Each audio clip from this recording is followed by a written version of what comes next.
A waitress ridiculed for her scar teams up with a reclusive billionaire to ignite a movement that changes their city and proves scars are not flaws but stories of survival. The diner was a cacophony of grease-splattered rhythms, bacon hissing on the grill, mugs clinking against formica, and the low hum of strangers avoiding eye contact. Elena moved through the chaos like a ghost, her hands steady as she refilled coffee cups and wiped syrup from cracked vinyl booths. The scar on her face, a jagged line from temple to cheekbone, pale as a crescent moon, was a story she'd buried years ago.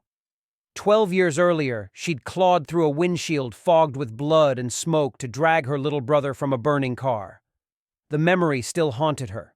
Her brother's screams muffled by the roar of flames, the metallic taste of fear, the shards of glass slicing her cheek as she pulled him to safety.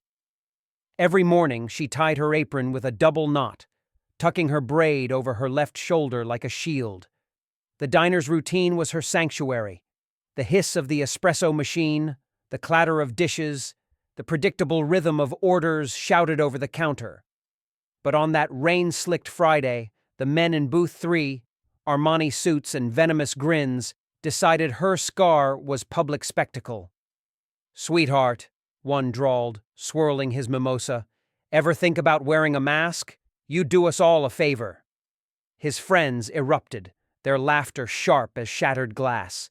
Elena's fingers trembled against the coffee pot, but her voice stayed steady, rehearsed. "Will there be anything else, sir?" The man leaned back, eyes glinting. "Yeah, a refund. This view's ruining my appetite." The diner froze.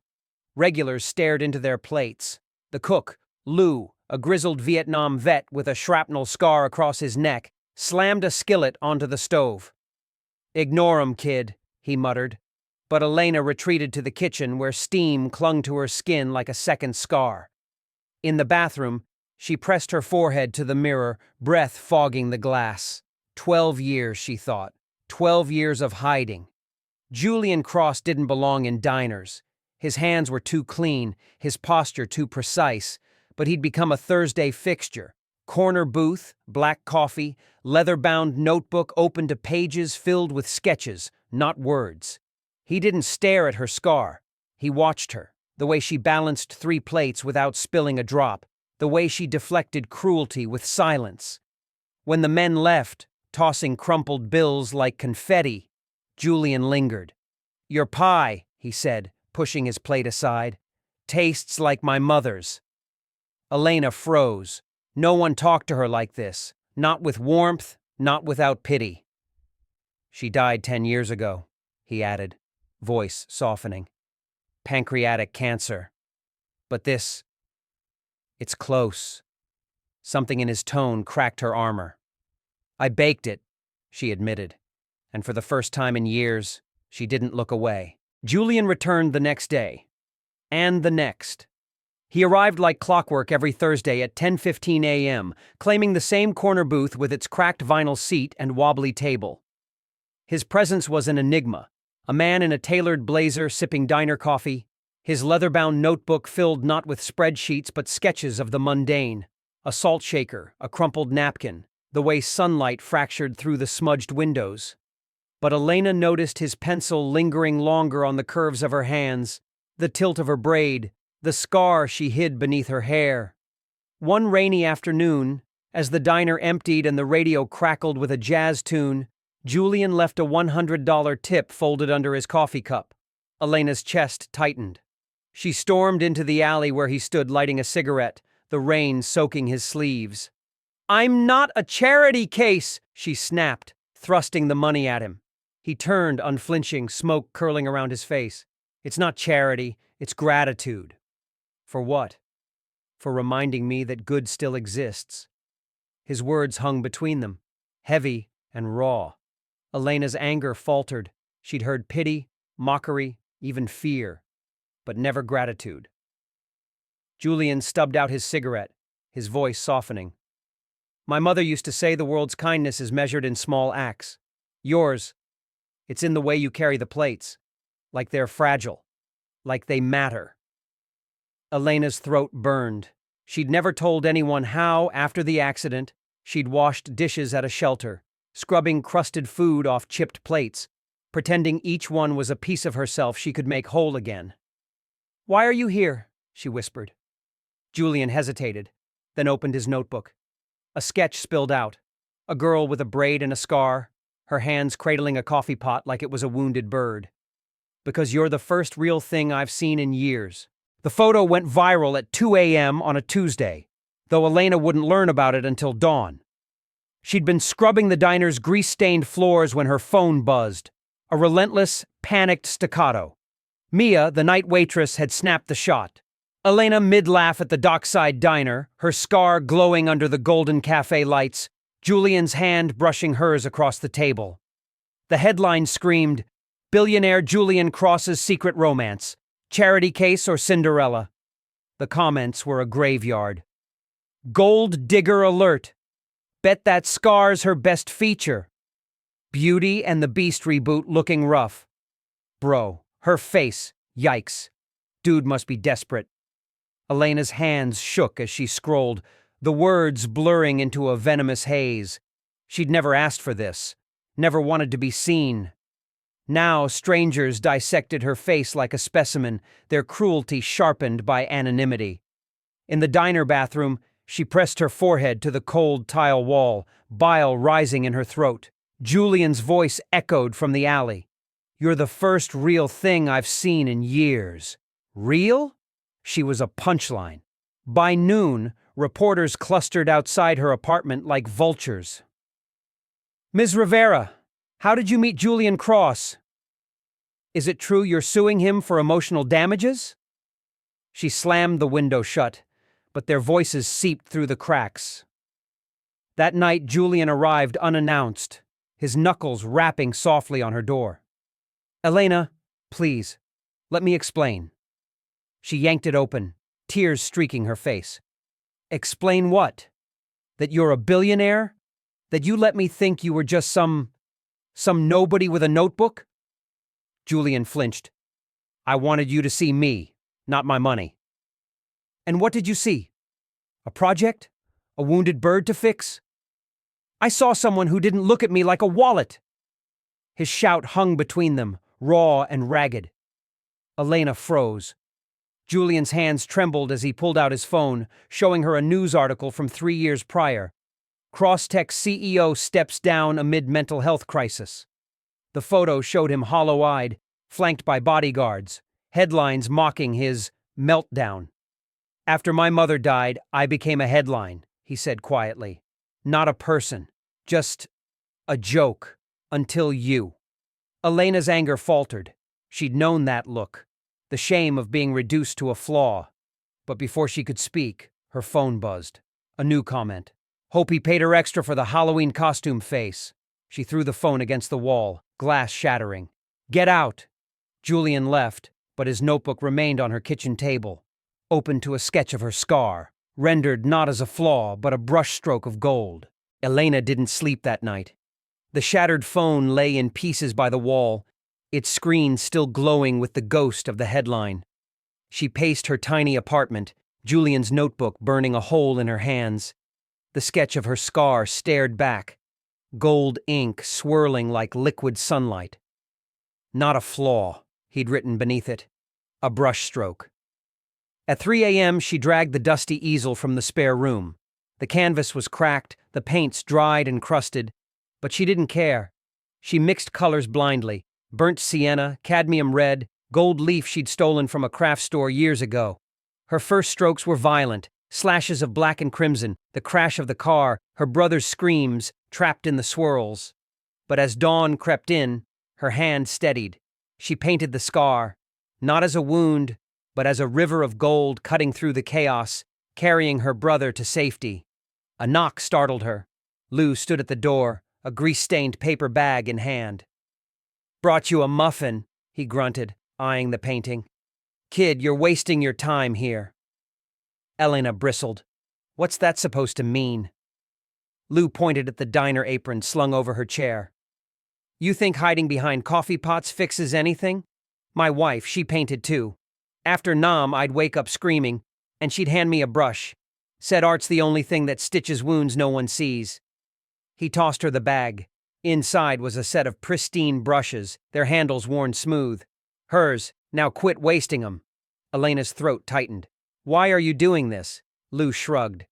'Cause someone once told me scars ain't flaws, they're receipts. The voicemail played for the 12th time. Lenny, it's Ben. Call me, please. Elena stared at her brother's contact photo. A grinning teenager in a too-big graduation gown, his arms slung around her shoulders. The scar was hidden that day, her hair swept into a careful bun. She'd told him it was allergies, not tears, that made her eyes red. She finally called back at midnight. Ben answered on the first ring, his voice cracking. Why didn't you tell me? Tell you what? That I'm internet famous for being ugly? That you're hurting? Silence pooled between them. Ben's breath hitched. I'm coming home. No, Elena snapped. You have exams. I'm fine. You're not fine. You're hiding again, just like after the accident. The word accident hung like a blade. Elena's fingers traced the scar. I'm not 12 anymore, Ben. But I'm not 8 either. His shout startled her. You think I don't remember? You think I don't see your face every time I look in the mirror? Elena froze. Ben's reflection flashed in her mind, the way he'd flinch when strangers stared at her as if their disgust were his fault. I'm starting a YouTube channel, he said quietly. Interviewing survivors, burn victims, cancer warriors, people like us. I want you to be my first guest. No. Why? Because you'd have to talk? Because you'd have to admit we're not okay? Elena hung up. But later, as she painted, Ben's words seeped into the canvas. She mixed gold into the scar's edges, then slashed black across the bottom, a shadowy figure watching from the wreckage. Dad. The envelope arrived on a Tuesday, its edges frayed from being shoved through the mail slot. Elena almost tossed it with the junk ads until she noticed the return address, Maplewood Community Arts Collective. Inside was a crisp letter. Dear Ms. Rivera, your submission, The River of Gold, has been accepted for our annual Unseen Stories exhibit. Please join us on November 12th for the opening reception. Elena's heart stalled. She hadn't submitted anything. The painting, her painting of the crash, the scar, the shadowy figure of their father, was still propped in her spare room. Ben's guilty text arrived minutes later. Surprise? Please don't kill me. She stormed to the diner, letter crumpled in her fist. Lou took one look at her face and slid a chocolate milkshake across the counter, their old ritual after bad shifts. Kid, you've got 2 choices. Burn the letter or burn the damn canvas, but you can't half live forever. That night, she stood before the painting. The gold scar glared back, daring her to look away. She didn't. The bakery was closed, but Elena lingered, kneading dough for tomorrow's bread. The bell jingled. A girl hovered in the doorway, hoodie pulled low. Are you her? The one from the news? Elena froze. Depends which news. The girl stepped closer, fingers nervously picking at her sleeves. The art show. My mom saw the flyer. She said your scar's in the painting. Elena's hands stilled. And? The girl hesitated, then pushed back her hood. A birthmark sprawled across her cheek, deep purple and jagged. Does it ever stop hurting? The staring? Elena's throat tightened. She remembered her first day at the shelter, hiding in the pantry as kids whispered, "Monster." No, she said softly. But you learned to stare back. The girl, Maya, swallowed hard. Can I work here? I'll wash dishes, sweep floors, anything. Elena handed her an apron. Ever baked before? Maya shook her head. Good. We start with unlearning. The bakery's oven hummed as Elena pulled out a tray of golden croissants, their buttery scent mingling with the tang of citrus from the lemon tarts cooling nearby. Maya stood at the counter, her hands trembling as she piped frosting onto a cupcake. The birthmark on her cheek glistened under the afternoon sun streaming through the window, but she didn't flinch when a customer glanced her way. Julian lingered in the doorway, a brown paper bag clutched in his hands. He hadn't stepped inside since the viral storm. Elena's shoulders tensed when she saw him. "We're closed." "I know," he said quietly. "I brought you something." Inside the bag was a tattered recipe book, its pages yellowed and splattered with decades-old stains. Julian's finger traced his mother's handwritten notes in the margins. "Add a pinch of cinnamon for warmth," beside an apple pie recipe. "She'd want you to have this," he said. "She believed food was how we love without words." Elena's throat tightened. She flipped to a page where the ink had smudged, a recipe for honeyed lavender scones with a footnote: "For bad days." Julian's mother had died on a Tuesday. He'd found her in the kitchen, her hands still dusted with flour. "Why are you doing this?" Elena asked, her voice brittle. "Because I'm tired of pretending I don't see you," Julian said. "And I'm tired of you pretending you don't want to be seen." Maya hovered nearby, her eyes wide. Julian nodded to her. "Can I show you something?" He unfolded a sketch from his pocket, a close-up of Maya's birthmark, rendered in watercolor swirls of violet and gold. "It's not a flaw," he said. "It's a constellation." Maya touched her cheek, silent tears spilling. Elena turned away, but Julian caught her wrist. "The art show is tomorrow. Come with me. Not for them. For you." That night, Elena stood before her painting. The gold scar glared back, daring her to look away. She didn't. The gallery buzzed with voices, their echoes bouncing off the vaulted ceilings like trapped birds. Elena stood frozen at the entrance, her fingers digging into the sleeves of her thrifted blazer. The painting loomed ahead, the river of gold, its gold scar glowing under the spotlights. Strangers clustered around it, murmuring, "Is that her?" God, imagine living with that. Ben materialized beside her, his hand brushing hers. "Breathe, Lenny." She didn't. Not until a woman in a wheelchair rolled closer, tracing the scar's gold edges with a trembling finger. "I have one too," she said, pulling back her sleeve to reveal a twisted burn snaking up her arm. "Mine's from a grease fire. Yours?" Elena's throat closed. "A car crash. My brother saved me," Ben finished, stepping forward. "She pulled me through glass. Still doesn't think that makes her a hero." The woman smiled. "Heroes rarely do." Across the room, Julian stood silently, his gaze locked on Elena. He hadn't approached, hadn't spoken. Just watched, as he always did. A reporter shoved a microphone in Elena's face. "Ms. Rivera, how does it feel to turn your tragedy into art?" Her pulse roared. Tragedy. The word clung like tar. Before she could answer, Maya appeared, clutching a tray of lavender scones from the bakery. "It's not tragedy," Maya said, her birthmark bare under the lights. "It's a map. Try a scone?" The reporter blinked, disarmed. Elena exhaled. For the first time, the scar didn't feel like a brand. It felt like a compass. The bakery was quiet after the art show, the scent of burnt sugar and lavender lingering in the air. Elena scrubbed flour from the counter, her mind replaying the reporter's question. "How does it feel to turn your tragedy into art?"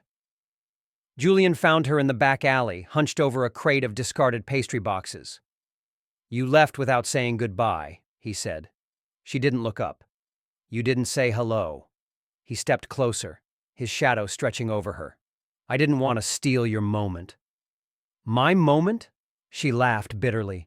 "That painting wasn't for me. It was for them, the ones who think scars are either inspiration porn or a freak show." Julian's jaw tightened. He pulled a folded newspaper from his coat. The headline read, "Scarred Artist Heals Community with Pastries and Paint." Below it was a photo of Maya handing a scone to the reporter, her birthmark glowing under the gallery lights. "You think this is about them?" He thrust the paper at her. "Look at her. Look at what you've already done." Elena's resolve wavered. Maya's smile in the photo was unguarded, radiant. "It's a map," she'd said. "Why do you care?" Elena whispered. Julian hesitated, then unbuttoned his sleeve, rolling it up to reveal a jagged scar snaking from wrist to elbow. My mother did this. A broken bottle, the night she died. I tried to take it from her. Elena froze. She didn't see me, he said quietly. Just the pain.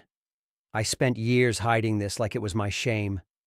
But you made me want to stop hiding. The alley walls seemed to close in. Elena reached out, her fingers hovering over his scar. Does it still hurt?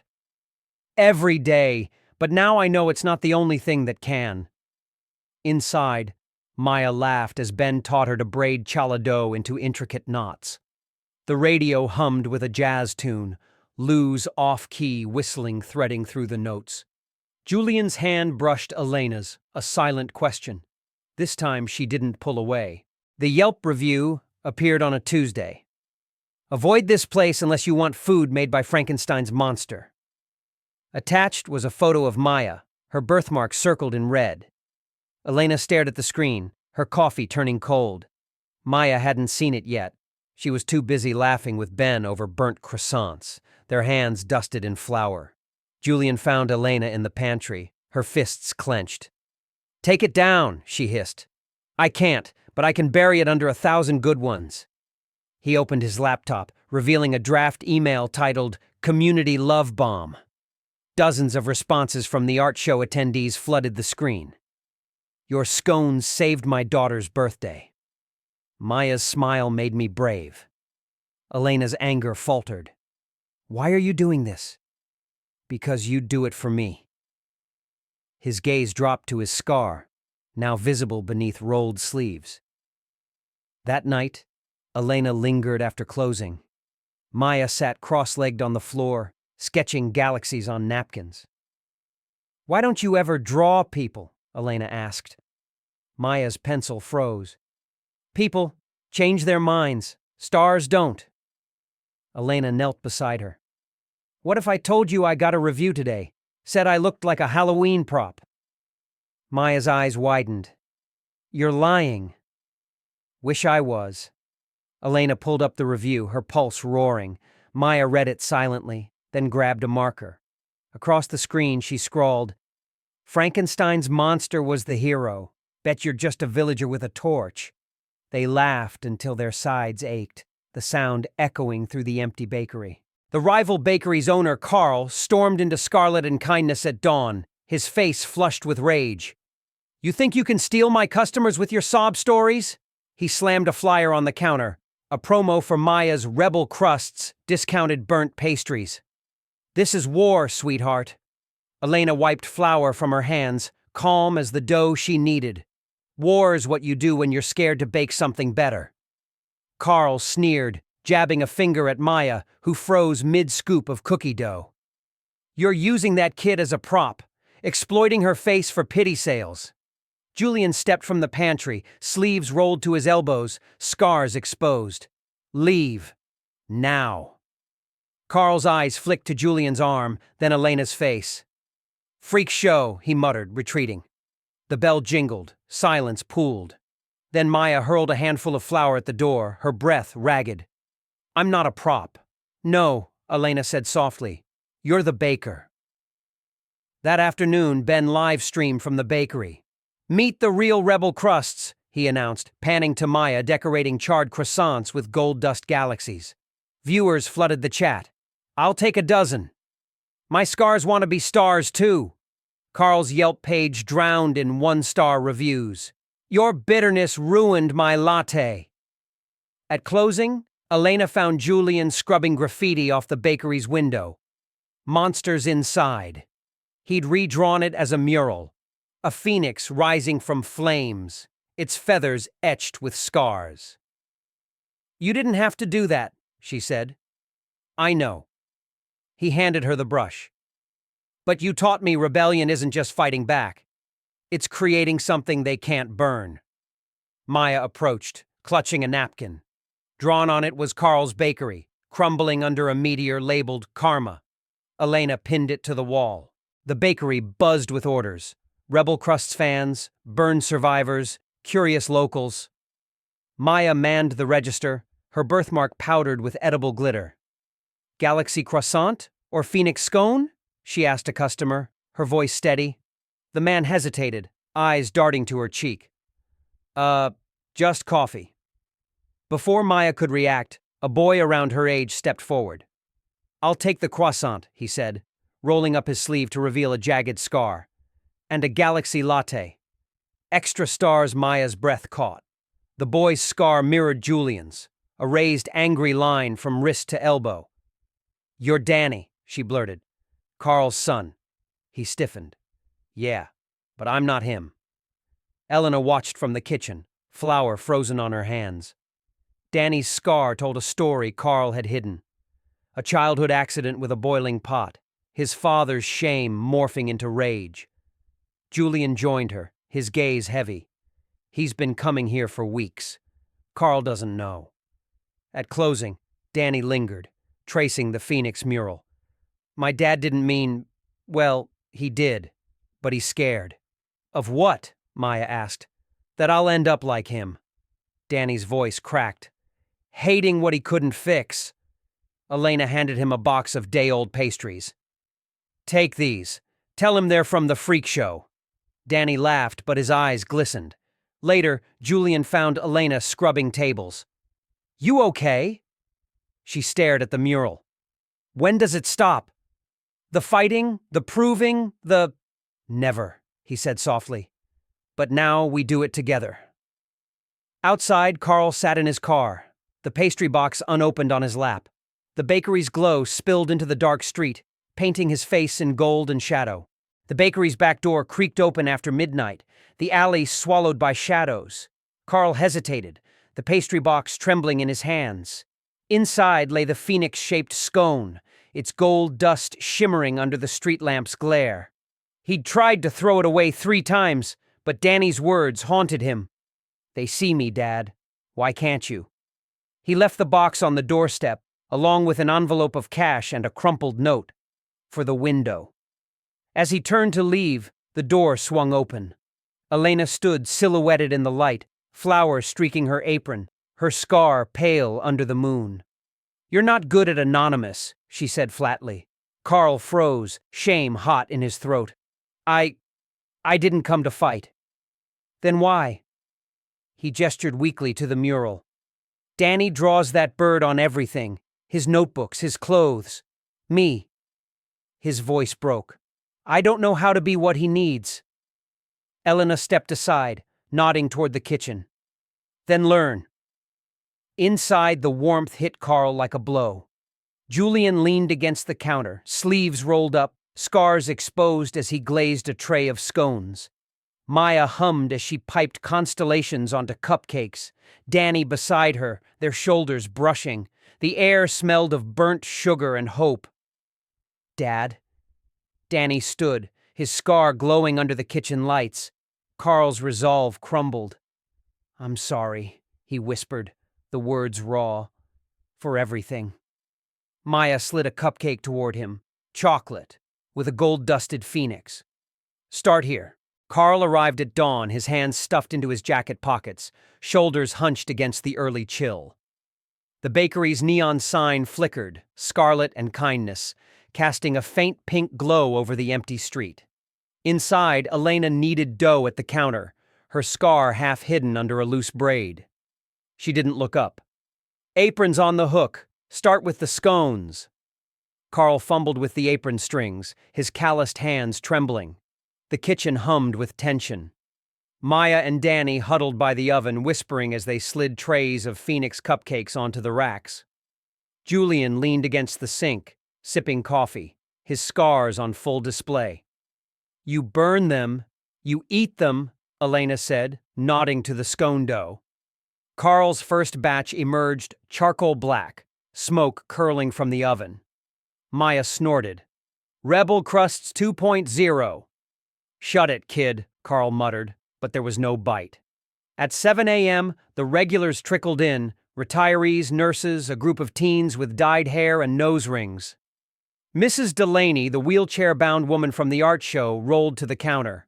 Carl, what are you doing here? He froze, a burnt scone crumbling in his grip. Trying not to burn the place down.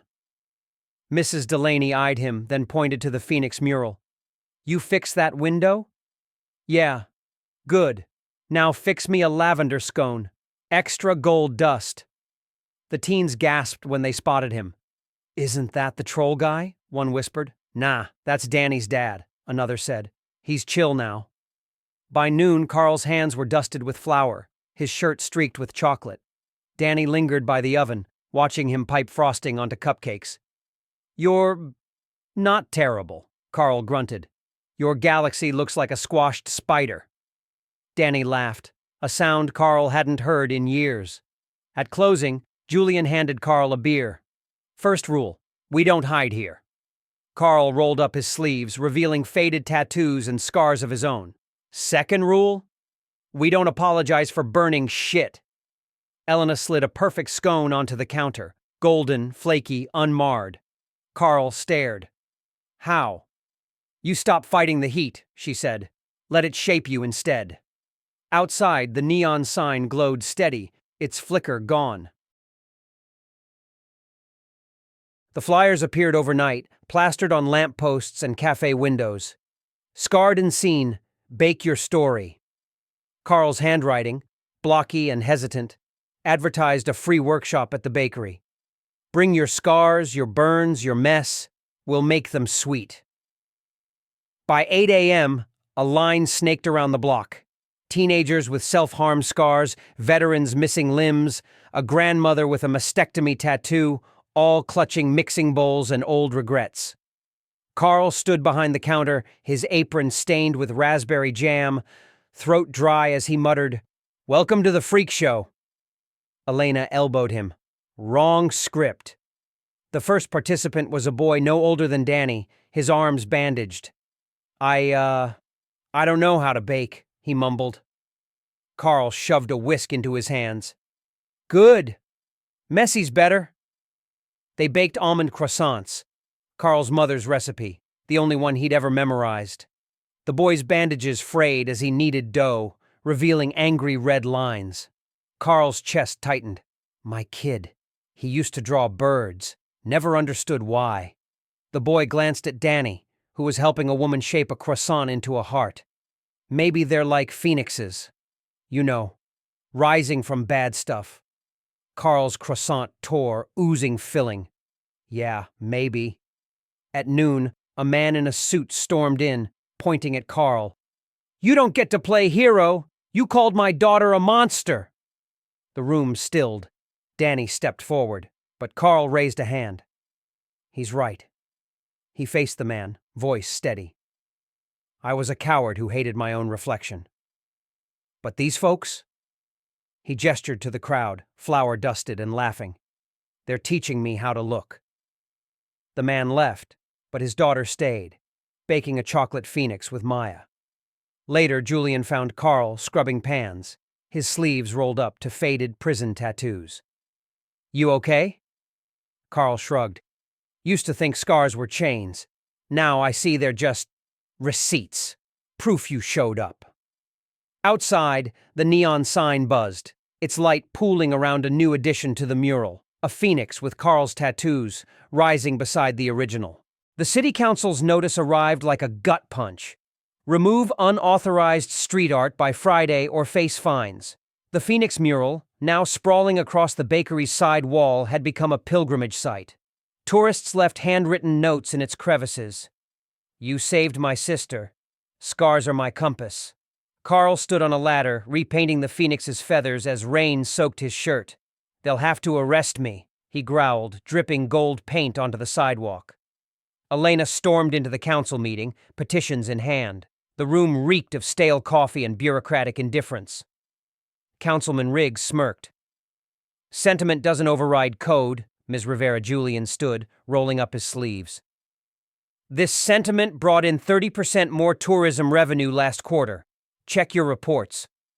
Riggs flushed. This isn't about money. No, Maya interrupted, rising beside Danny. It's about whose stories get to stay. She unfolded a banner, photos of the mural's notes, blown up and sewn into a tapestry. The room fell silent. That night, the community gathered. Mrs. Delaney wheeled paint cans with her good arm. Teenagers stenciled their scars onto the wall. Carl hoisted Danny onto his shoulders to add the final touch, a councilman's gavel cracking under a phoenix's talon. At dawn, Riggs arrived with cops. He froze, staring at the transformed mural, now a mosaic of scars, signatures, and defiance. A reporter live-streamed as he muttered, Let's revisit the codes."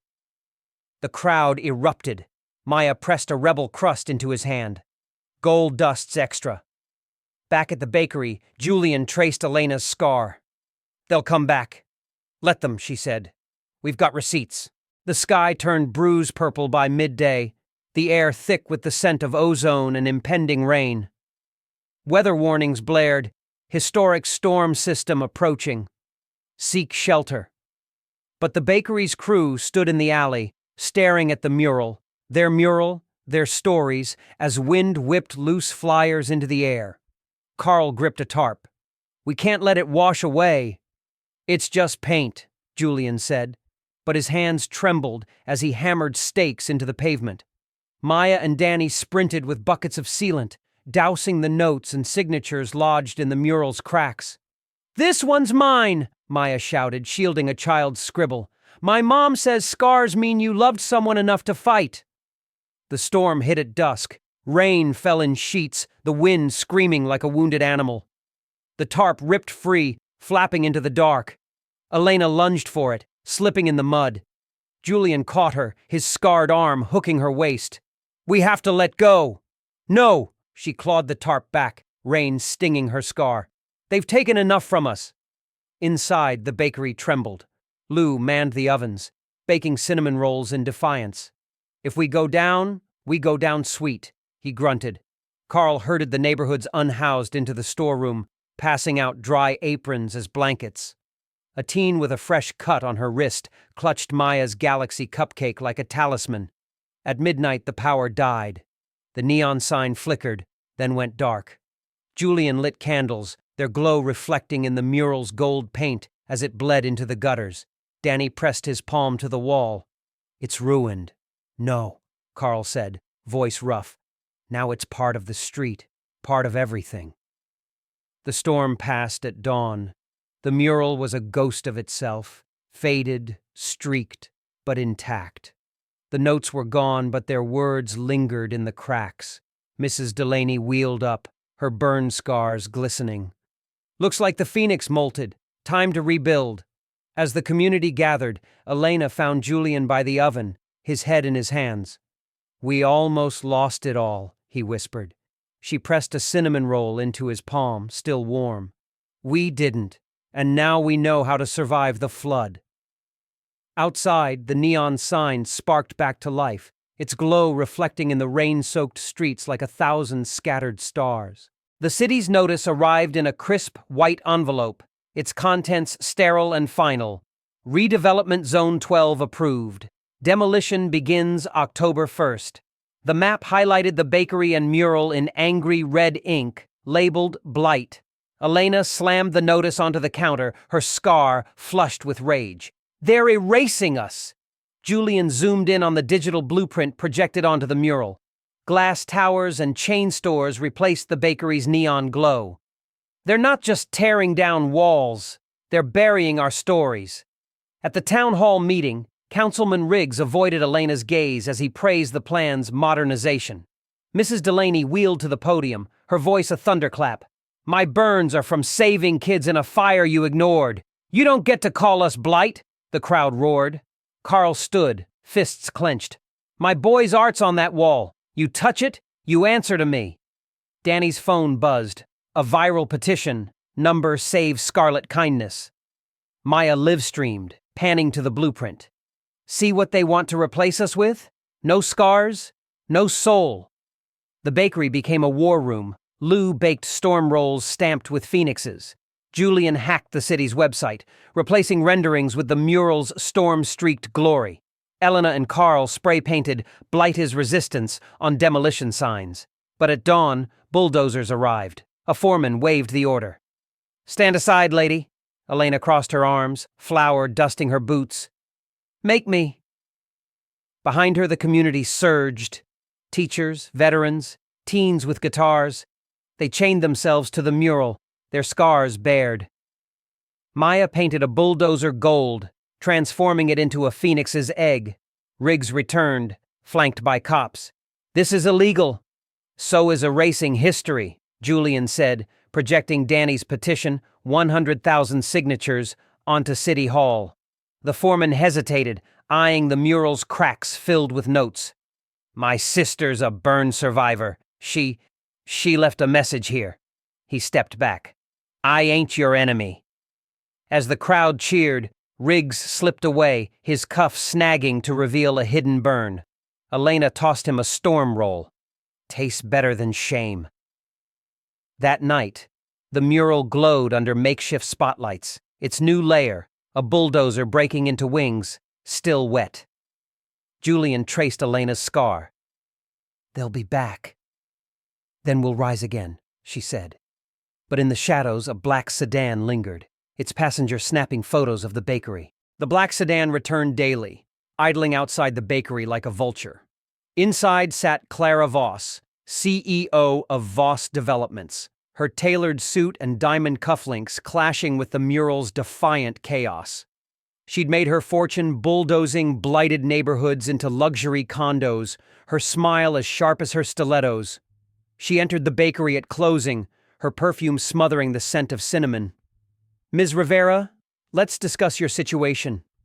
Elena crossed her arms. "We're not selling." Clara slid a contract across the counter. "This isn't a sale, it's a partnership. We'll preserve the mural as a quaint art feature in our lobby. You'll bake artisanal goods for residents. Triple your income." Julian scanned the contract. "Says here we can't serve low-income elements. That mean Danny and Maya?" Clara's smile didn't waver. "Progress requires standards." Carl emerged from the kitchen, flour coating his prison tattoos. "Get out." Clara turned, eyeing his scars. "Ah, the redeemed vandal. We have a role for you too, security guard. A redemption arc for our marketing."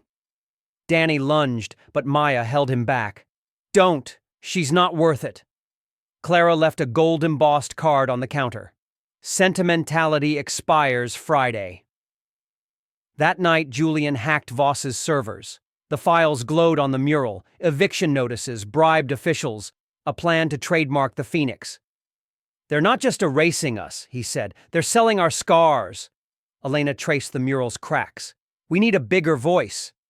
Maya live-streamed Clara's offer, her birthmark glittering under studio lights. "They want to turn our pain into decor. What's your price?"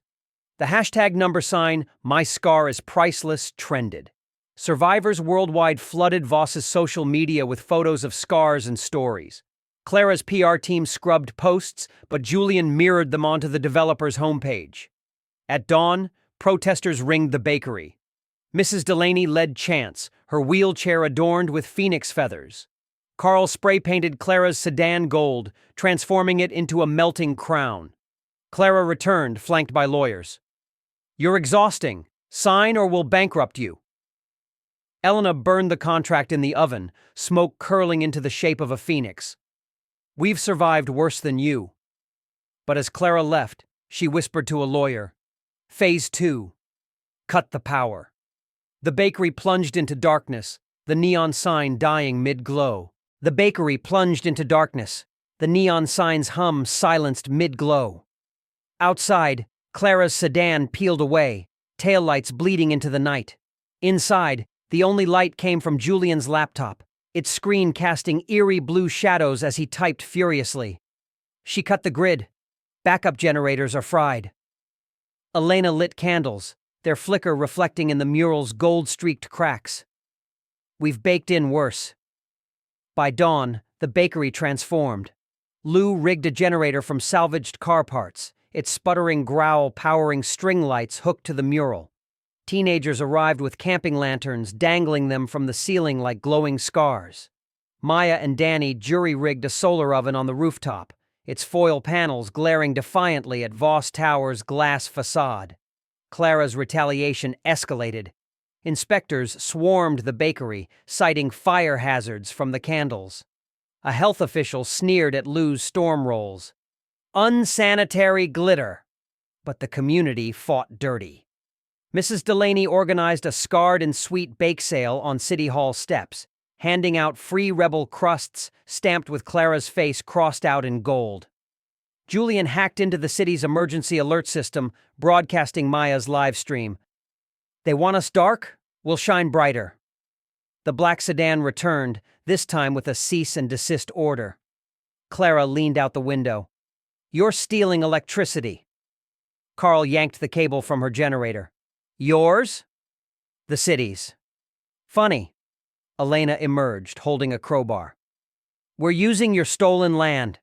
She pointed to a deed from 1923, unearthed by Julian.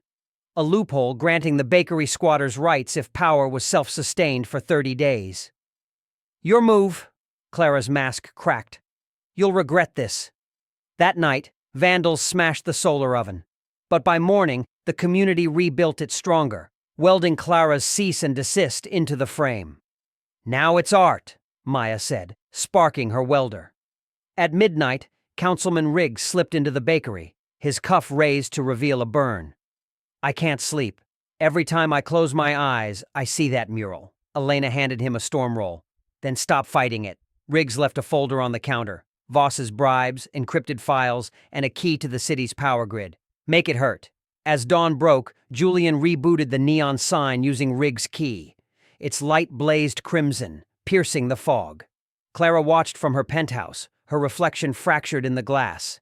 The bakery glowed like a beacon, its hum harmonizing with the generator's growl. Elena traced her scar in the window's reflection. They'll keep coming. Julian squeezed her hand. Let them. We've got the light. Clara's penthouse reeked of burnt coffee and desperation. She paced before floor-to-ceiling windows, her reflection splintered by the cracks in her composure.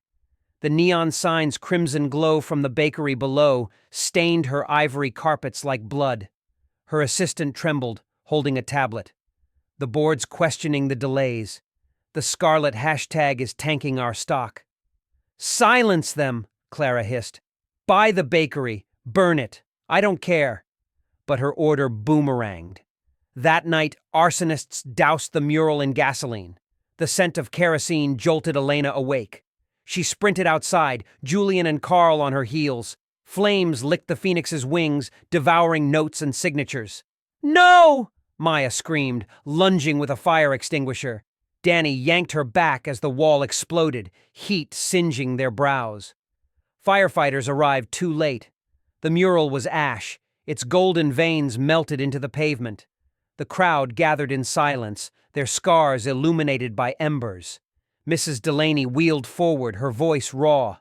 They burned our stories. Let's write new ones. Julian crouched, sifting through debris. A half-melted USB drive glinted, Clara's incriminating files, hidden in the wall by Riggs. Got her. The next morning, Elena broadcast the files live. Clara's secrets unfurled. Bribes, blackmail, the erased cleft lip she'd hidden since childhood. The screen split. Clara's polished face beside her childhood photo unretouched. Clara's empire crumbled. Protesters swarmed Voss Tower, their chants shaking the glass. Tear it down! Tear it down! Inside, Clara shattered her reflection with a stiletto. I built this! Me! Julian's voice boomed through hacked speakers. You built it on stolen scars. Now it's ours. The crowd stormed the lobby, led by Carl and Danny. They spray-painted the marble floors with phoenixes, their scars pressed to the cold stone. Clara fled through the garage, her sedan swarmed by reporters. At the bakery, Elena stirred ashes into paint. This isn't an end. It's a beginning. The community repainted the mural, this time on the bakery's roof, visible to the city's glass towers. Clara's childhood photo became the Phoenix's heart, her unretouched smile a beacon. That night, Clara stood in the rain, staring up. Her phone buzzed, a text from an unknown number. Scars fade, lies don't. Join us. She dropped her diamond cufflinks into a gutter and walked toward the light. Clara stood across the street, her designer coat swapped for a thrifted hoodie, her hair unstyled. The bakery's neon light bathed her face, exposing the faintest trace of her cleft lip, no longer hidden. She gripped a cardboard box of Voss Tower files, her knuckles white. Inside, the community froze as she entered. Carl stepped forward, blocking her path. "You got 5 seconds." Clara set the box on the counter. "Floor plans, bribes, every developer who's still targeting you." Her voice wavered. I want to help." Maya glared. "Why?" Clara rolled up her sleeve, revealing a fresh tattoo, a phoenix feather, its tip smudged as if still burning. "Because I'm tired of being erased." Elena studied her. "You think a tattoo fixes anything?" "No." Clara met her gaze. "But I can burn what's left of Voss." Julian hacked into her files, exposing a rival developer's plan to seize the block. Clara dictated their weak points. "They'll strike at the mural. They're afraid of symbols." The next day, bulldozers returned. Clara stood before them, arms spread. "This land's mine. Back off." The foreman laughed. "You're nobody now." She threw a USB drive at his feet. "Check your boss's offshore accounts. You're fired." The crew retreated, but not before spray painting "Traitor" on the mural. Clara scrubbed it off, her hands raw. Maya tossed her a brush. "Add something better." Clara painted her phoenix feather into the mural, its ink mixing with ash from the fire. Danny watched, silent, then nudged her. "Your scar's showing." She didn't cover it. That night, the bakery hosted a scarred and seen feast. Clara lingered outside until Elena handed her a storm roll. "Inside or out, choose." Clara sat at the curb, alone. Riggs joined her, his burn scar gleaming. "Redemption's a long bake, but you're in the oven now." As laughter spilled from the bakery, Clara whispered, "I don't deserve this." Julian leaned in the doorway. "Deserve's got nothing to do with it. You're here. That's the recipe." The neon sign flickered, its light stretching to where Clara sat. She uncurled her fists, letting the glow warm her palms. The eviction notice arrived at dawn, stamped with a new developer's logo, Holloway Holdings. The bakery's address bled red under the heading "Immediate Demolition." Clara's hands shook as she read the fine print. "Holloway's worse than Voss. They don't buy, they bury." The community gathered in the rain, their breath fogging the cold air. Carl pinned the notice to the mural, now layered with Clara's phoenix feather and 1,000 new scars. "They're coming at midnight. Bulldozers, cops, the works." Julian projected blueprints onto the wall. "Holloway's weak spot? Their CEO's son is a climate activist. He'll flip if he sees this." He hacked into the CEO's emails, exposing plans to concrete the block into a parking lot. Clara stepped forward. "I'll get you into their gala. It's tonight." Elena eyed her. "Why?" "Because I know the dress code." The gala reeked of champagne and hypocrisy. Clara strode in, her cleft lip unretouched, wearing a gown stitched from the bakery's discarded flour sacks. Elena and Maya flanked her, scars and birthmark bare, pushing a cart of storm rolls stamped with Extinction Rebellion. The CEO, a silver-haired vulture named Gerald Holloway, sneered. "Charity cases don't belong here." Clara tossed a storm roll onto his plate. "Taste the future you're crushing." Maya live-streamed as Elena addressed the crowd. "You want this land? Then take it with us, still here." She shattered a plate, glass scattering like stars. Guests gasped as Julian hacked the screens, replacing Holloway's promo video with footage of the mural burning, children crying, Clara's childhood photo morphing into Gerald's face. A teen in a vegan leather suit stood, Gerald's son, Liam. "Is this true?" Gerald flushed. "This is private property." "So was my future!" Liam stormed out, followers in tow. Security swarmed, but Carl barricaded the doors with chairs. "You wanted a show? Here's the finale." Clara cornered Gerald, her voice a blade.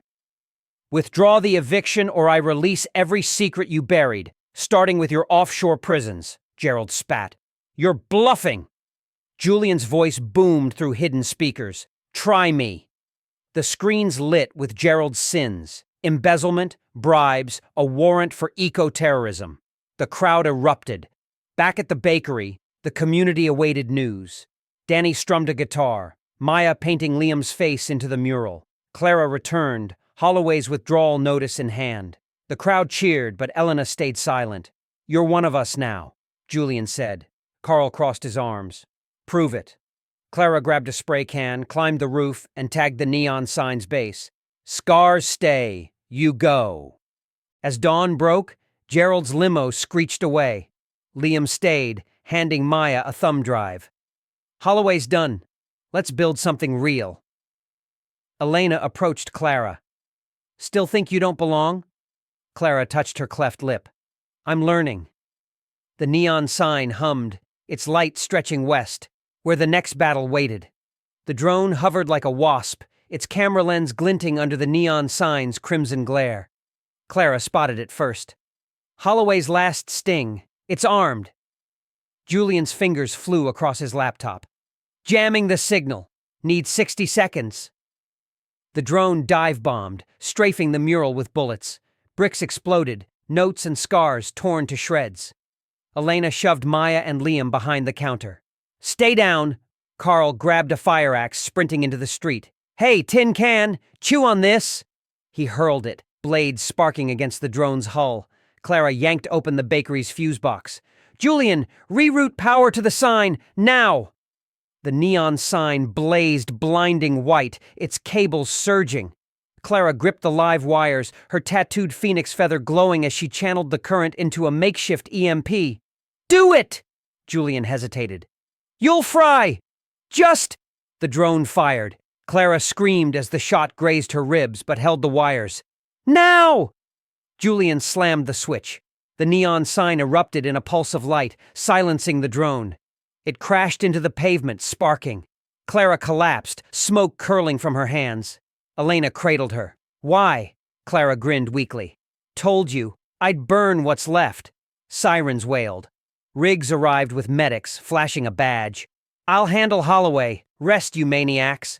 Dawn broke over the scarred bakery.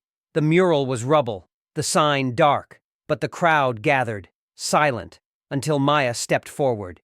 She pressed her palm to a surviving patch of wall, leaving a gold handprint. One by one, they added theirs: Carl's tattooed knuckles, Julian's burn, Liam's climate tattoo, Mrs. Delaney's wheelchair track. Clara limped over, her charred palms smearing ash. "Where's mine?" Danny pointed to the sky. "Already there." The drone's wreckage had crushed Holloway's eviction notice. From its shell bloomed a sunflower, planted by Liam, fed by the storm. Elena reignited the neon sign with Julian's backup generator. Its hum returned, softer, warmer. The light pooled around the new mural, 1,000 handprints cradling a phoenix. Clara touched her cleft lip, unretouched in the reflection. "What now?" Elena handed her a storm roll. "We bake, we fight, we rise."